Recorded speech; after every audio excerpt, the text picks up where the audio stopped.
I really love being in Oklahoma. I'm so excited that Latrice Royale is here. What a dream. The queen has arrived. And so here we are. When we first arrived in Oklahoma, everyone's saying it's one of the most conservative states in the country. I was really shocked by everyone coming across super loving. They're nice to your face, but they had ill will for you. There are a lot of moments where we were met with opposition as far as not wanting us to be there. That kind of made me feel a little insecure and not knowing what to expect. Bartlesville, everyone. Pretty quiet. What happened in Oklahoma was something that's never happened before in the history of We're Here. We were about 2 weeks away from filming, and Steven and I get an email from a local LGBTQ organization that is basically asking us not to come. We intended to go to Bartlesville, where no one wanted to participate. People weren't necessarily all anti-gay. They are scared of being boycotted by people that would somehow ruin their business.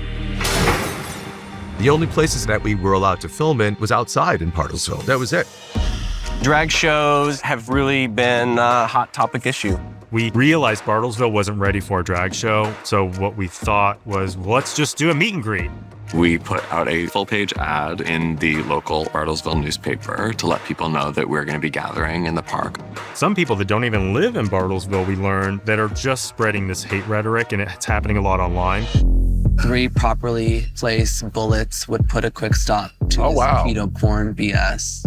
The meet and greet in the park was one of the most nerve-wracking moments. Bartlesville PD had at least 2 plainclothes in the crowd watching for anything. Didn't know who was going to show up, and you didn't know how they were going to show up. We have homo demons! But we were met with so much love, so the hate didn't matter. We were there for a cause, and I feel like we really stepped up and gave this town hope again.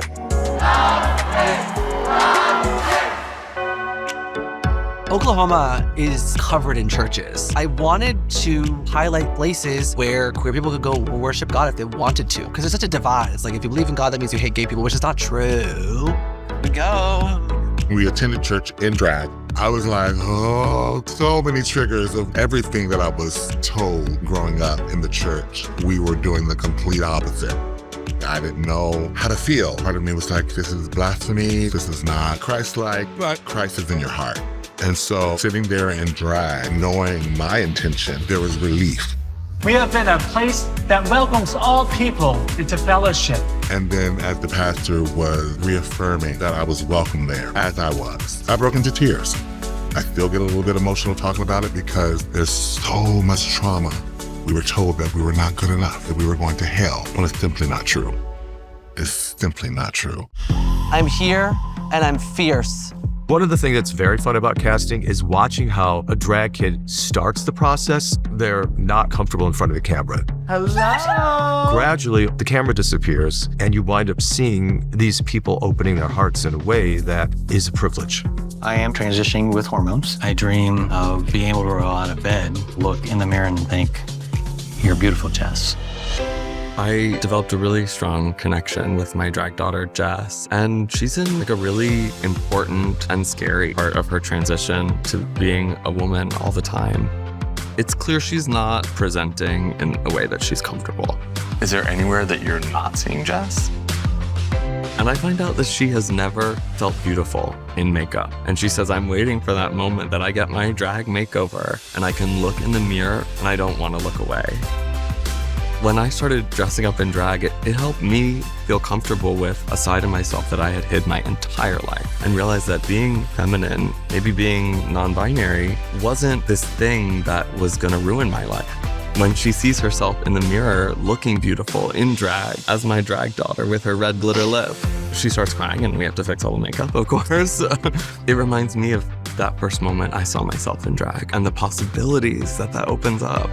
We have to show us that I can. You're beautiful. And be beautiful. You already are beautiful all the time. I've been in touch with her since that moment, and she has continued wearing makeup, growing out her hair. She still has fear and insecurity. We all do, but that glimmer of hope can be really sustaining. I just want to say that it has been an honor, and let's make some magic, baby, and rip the roof off this tabernacle!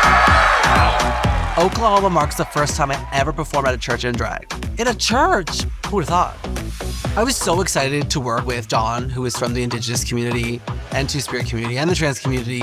I was able to ask her what regalia she wanted to show off. Dawn was so excited to be like, oh wow, I can look like the people who rejected me from my tribe, show them that I can be successful and powerful. It made for a really beautiful performance in a church. Gospel music is my number one genre of music that I listen to. And the particular song that I did was actually a gospel song made into a house anthem.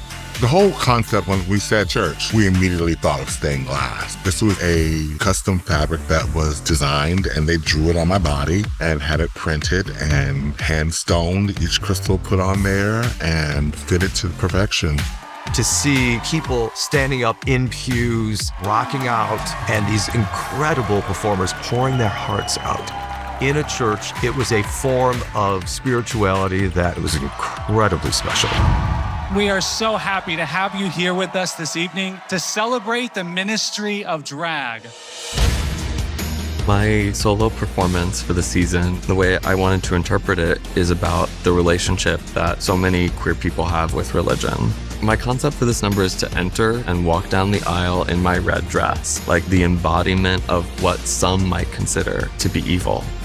And when I get to the stage and pour my heart out, this dress peels away. And it turns out that that label of being evil is just a light tissue that covers over the truth, which the projections start on the white dress and show the way people continue to project all kinds of things onto us.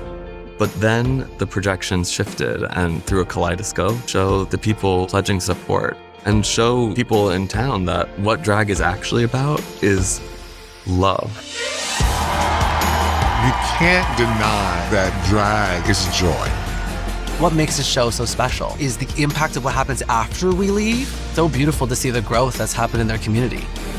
The goal of the show is to create community, to create acceptance.